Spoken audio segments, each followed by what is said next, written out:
एक कहानी सच में याद आता है यार।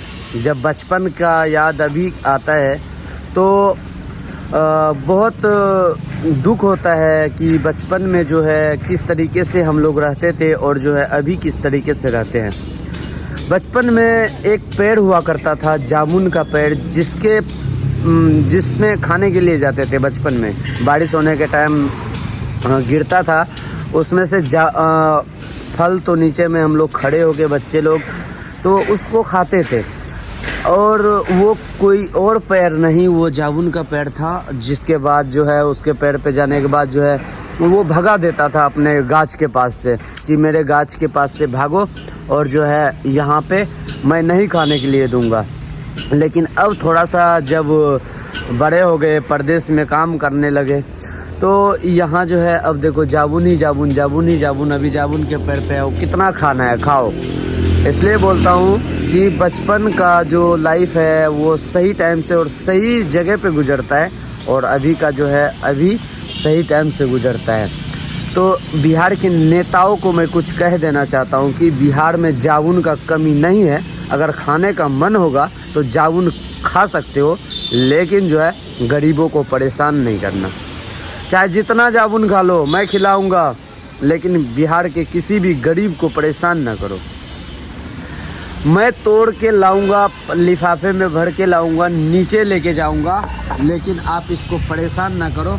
आप किसी तरीके से दिक्कत ना दो कि हाँ, बिहार के मजदूर को मजदूर समझा करो, बिहार के मजदूर को मजदूरों के दर्जा को नीचे ना समझा करो, क्योंकि ये मेहनत करता है। पंजाब, विदेश में चले जाओगे ना, बिहार का ही मजदूर मिलते हैं, और बिहार का मजदूर वहाँ पे क्या बिल्डिंग बनाते हैं, और उसको आप लोग नीचे की ओर से देखते हो।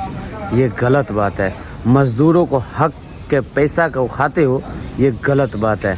देना पड़ेगा। अगर यहाँ नहीं दे रहे हो ना, भगवान के पास जाओगे तो वहाँ पे तुम्हें देना पड़ेगा, जो आप जो है मजदूर के पैसा को खाते हो। एक कंपनी था सहारा, जो मजदूर के नाम पे कनेक्ट कर दिया गया।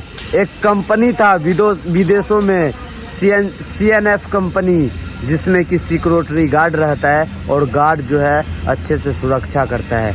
उस कंपनी ने ना जाने कितने गरीब मजदूर के पैसा को खाया है, ना जाने कितने लोगों के सपनों को चूर चूर किया है, ना जाने उसमें कितने लोग गरीब था, उसका पैसा उसने पेमेंट नहीं किया है। ये कंपनी का नाम सहारा था। आखिर इस तरीके का व्यवहार मजदूरों के साथ क्यों किया जाता है? आखिर इस तरीके का फाउंडेशन मजदूरों के साथ क्यों किया जाता है? अगर दम है ना सरकार, अगर दम है नेता, हमारे देश के सरकार बहुत अच्छे हैं, वो सब फंड भेजता है बिहार के मजदूरों के लिए, लेकिन यहाँ पे जो छोटा छोटा सरकारी अधिकारी है वो खा जाते हैं, और जो है वो उसका हक का पैसा नहीं देते हैं। बड़े चेयर पे बैठे वाले प्रधानमंत्री, वो सब का फंड एकदम टाइम पे भेजता है। गैस सिलेंडर का रेट कम करके जो है बिहार में ट्वीट करता है कि हमारे देश के मजदूर, हमारे देश के लेबर जो है गरीब ना रहे।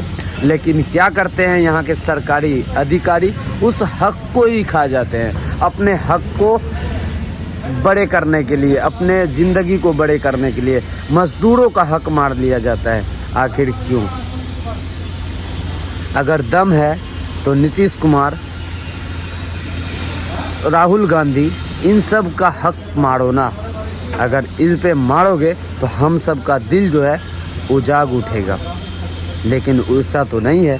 उस पे तो आप लोग कार्रवाई नहीं करेंगे, जिसके पास अरबों लाखों करोड़ों रुपए रहते हैं। उसका कोल्ड ट्रस्ट पे अगर बात करोगे ना कि कितना पैसा का डील होता है और नेता लोग कहाँ बात करते हैं, तो सच्चाई का पता लगेगा। सब ट्रैक तो मजदूरों के ऊपर कर देता है। Conference track, call track, detail track, सब कॉन्फ्रेंस ट्रैक को जो है मजदूर पे ही करते हैं कि उसके घर में ही उसको बर्बाद करने के लिए ही लग गए हैं। ऐसा नहीं होगा सरकार। अगर मजदूर के ऊपर कम ध्यान दे के अगर बड़े अधिकारी पे ध्यान देंगे ना, तो उसके घर से अरबों लाखों करोड़ों रुपए निकल जाएंगे। सच्चाई है, अमीर लोग के पास बहुत पैसे लेते हैं। एक बार रेड मारो ना अमीर घर के लोग में, कितने पैसे हैं। जितना पैसे निकलेगा ना वो इंडिया के अंदर ट्वीट कर देना, तब हमारा देश महान बनेंगे। ऐसे पैसे छुपाने से, ऐसे पैसे को बक्सा में पैक करके रखने से कोई मजदूर अमीर नहीं बनेगा, बल्कि अमीर लोग ही अमीर बनेगा। मैं उम्मीद करूंगा कि इन सब चीज़ों पे भी आप ध्यान देंगे और इसको भी सॉल्व करने का कोशिश करेंगे। जाबुन के पैर पे बचपन में जब जाता था तो लाठी लेके मार के भगा दिया जाता था, लेकिन अब जो है यहाँ पे पेड़ पे बैठा हूँ, यहाँ पे कोई बोलता नहीं है, क्योंकि अब मेरे सर पे जिम्मेवारी है और मुझे पता है कि अब मैं कहीं पे जाऊँगा तो वहाँ के लोग मुझे बोलेगा नहीं कि बेटा तू क्यों आया मेरे पेड़ के पास। ये है सच्चाई। खाओ ना अब जितना भी खाना है, पढ़ाई कर लो। बचपन में अगर पढ़ाई कर लिया तो बड़े होके ना कोई नहीं रोक सकता है, ठीक है ना। पढ़ाई करो और आगे बढ़ो, और जो है मजदूरों के खिलाफ लड़ते रहो, और जो है गरीबों के खिलाफ लड़ते रहो। जय हिंद।